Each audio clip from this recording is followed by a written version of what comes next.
Hello and welcome. I'm Andy Serwer, editor-in-chief of Yahoo Finance, and I'd love to welcome you to our first Election 2020 special presented to you in conjunction with HuffPost and Yahoo News. Well, we're 42 days away from the end of voting, I guess what we used to call Election Day.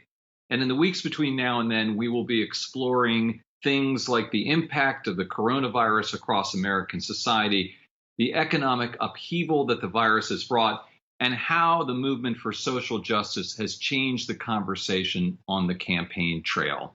But today, we are focused on the passing of Ruth Bader Ginsburg and the future of the Supreme Court, her legacy, and the battle to replace her. I'm joined today, as I will be each week, by my co-host, Yahoo News editor-in-chief Dan Klaidman, and HuffPost Washington bureau chief Amanda Terkel. Good to be with both of you. Good to be with you, Andy. Let's start with the front and center question. And Amanda, I'll go to you first, which is, how has the passing of RBG changed the campaign? I mean, just when you thought 2020 and the campaign couldn't get any crazier, you throw this Supreme Court battle right into the mix in the final weeks. In some ways, I think the coronavirus is still going to be the main issue. But this also just sort of, underscores the intensity around this election. You now have Democrats saying that they are more motivated than ever to make sure that Biden wins, whether it's to try to stop Republicans from pushing through a nominee in a lame duck session, trying to push Biden to add more justices to the Supreme Court, maybe some other structural reform. And you have conservatives, too, who say, this is also shows the importance of keeping the presidency, because look how much Trump has been able to do in getting conservative nominees to the court. And, this RBG nomination shows that. So, you just have so many possibilities of ways this could affect it, including, is there going to be a contested election that could go to the Supreme Court? And now this looks pretty good for Trump if that happens. Dan, what about you on that top question? Well, first of all, Amanda's right. This is there's no question that this nomination, this vacancy, has fired up voters on both sides. I think the short answer is we don't know yet for sure the extent to which this is going to have an impact on the presidential election. For one thing, Supreme Court nominations usually get activists in both parties and the bases really excited. One thing we do know about this election is that the bases of this party, of both of these parties, are as fired up as we've ever seen them. So it remains to be seen whether this will have a real impact on voters. Swing voters are not necessarily going to be as swayed by something like this as the activists in the party would be. And the early indications from the polling is that so far this has not changed much. But it is still early. There'll be a lot more data that will come in. One thing that I was really struck by yesterday was Joe Biden was in Wisconsin giving a speech.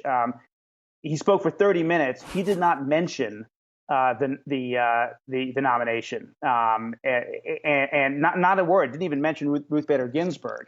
And to me, that suggests that he understands that this is a big issue in Washington. It is a big issue for some parts of the parties, but it is not necessarily going to sway the parties. And he wants to stay focused on coronavirus, which is where he will be stronger.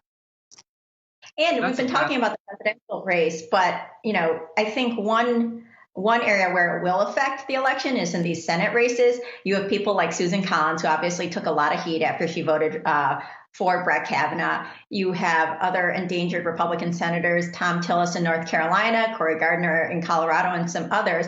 They are going to be feeling a ton of pressure because they're in these states that are a little bit more moderate. They want to sometimes show their distance from Trump. And so how this will affect the Senate races and whether it will, I think that is perhaps a more interesting story.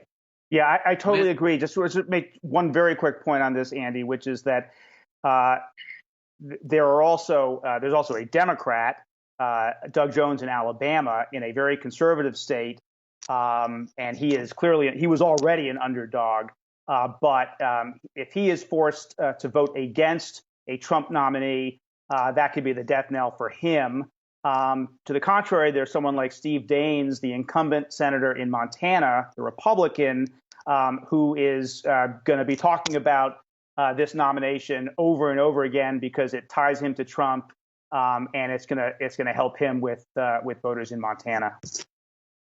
And speaking of President Trump, I mean, he weighed in on this, Stan, obviously already. Here's what he had to say just the other day about this particular issue.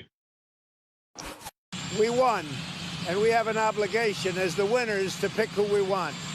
That's not the next president. Hopefully I'll be the next president, but we're here now.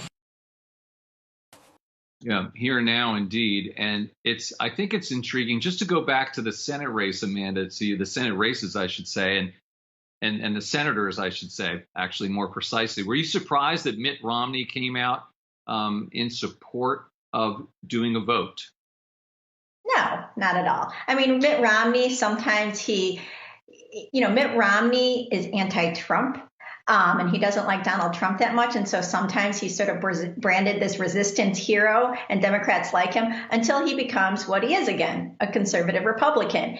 Many Republicans like having Trump in office simply because he has done what is most important to them, which is push through conservative nominees. And so it is not at all surprising that Mitt Romney, a solid Republican, is excited that another conservative justice will be able to be on the Supreme Court.